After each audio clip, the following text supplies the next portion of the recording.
তো তোমাদের কাছে একটা নতুন ভিডিও নিয়ে চলে এসেছি। এই দেখো এখানে আমি দই নিয়ে নিয়েছি, আর 1 কাপ মতন দই নিয়ে নিয়েছি। আমি এবারে দইয়ের সাথে 2 চামচ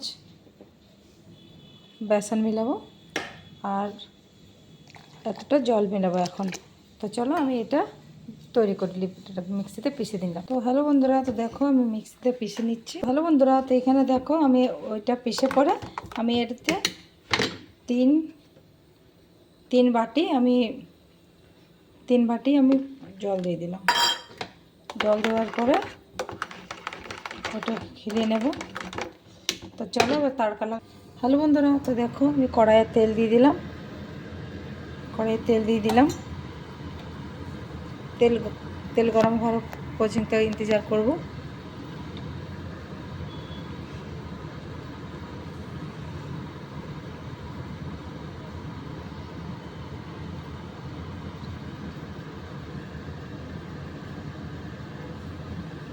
তো আমার তেল গরম হয়ে গেছে। তো চলো আমি বলতে এরকমভাবে কেন করছি। হ্যালো বন্ধুরা, তো তেল গরম হয়ে গেছে। তো চলো আমি দেখো কি দিচ্ছি। মেথি, सरसों আর 2টো শুকনো লঙ্কা, थोड़ी सी আজওয়ান। তারপরে এই দেখো কি দিচ্ছি, কারি পাতা। তারপরে একটুখানি পেঁয়াজ।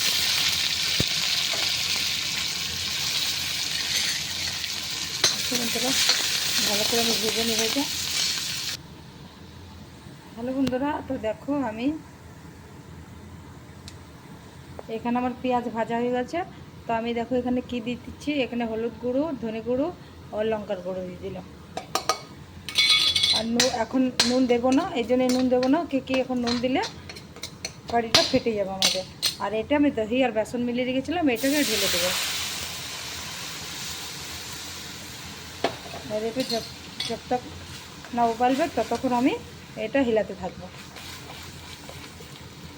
এটা যতক্ষণ না মানে ফুটবে ততক্ষণ আমি ইন্তজার করব।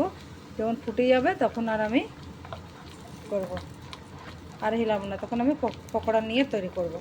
তো চলো আমি হিলাই নেব। আর ওইদিকে ততক্ষণ এইটা ফুটুক, ততক্ষণ আমি মেথি সাফ করে নেব। হ্যালো বন্ধুরা, তো দেখো এইটা ফুটে গেছে। তো এই দেখো এটা এইভাবেই উবালবে। তো এইটা আমি এখন কারি যে বানালাম, কারিটা আধা ঘন্টা ফুটতে দেব। তারপর এর অপর থেকে পকোড়া বানাবো, পকোড়া ডালবো। তো মানে পকোড়ি ডালবো এর অপর থেকে। তো এখন আমি মেথি সাফ করে নেব, ততক্ষণ এটাও উবালে। তো এটা ভালো করে ফুটছে।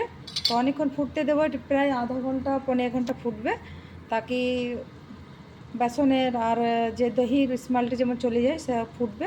তো এখন আমি চলো এদিকে বেছে নেব মেথি, তারপরে তোমাদেরকে আসছি।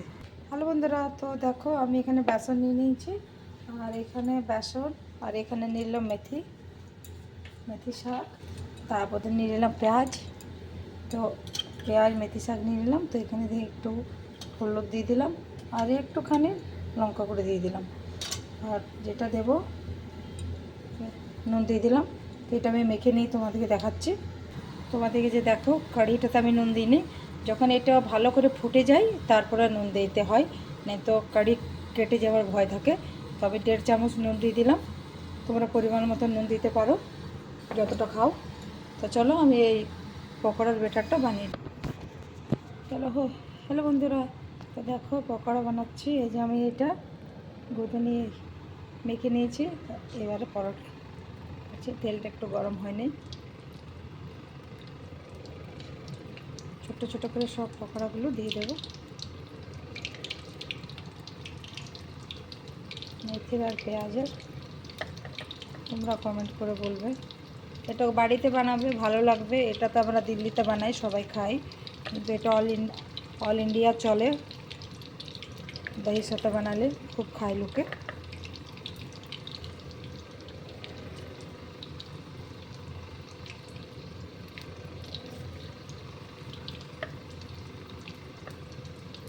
আর আমি যা কিছু বানাই তোমাদের সাথে শেয়ার করি, কিন্তু আমি এখানে লাইক পাই না।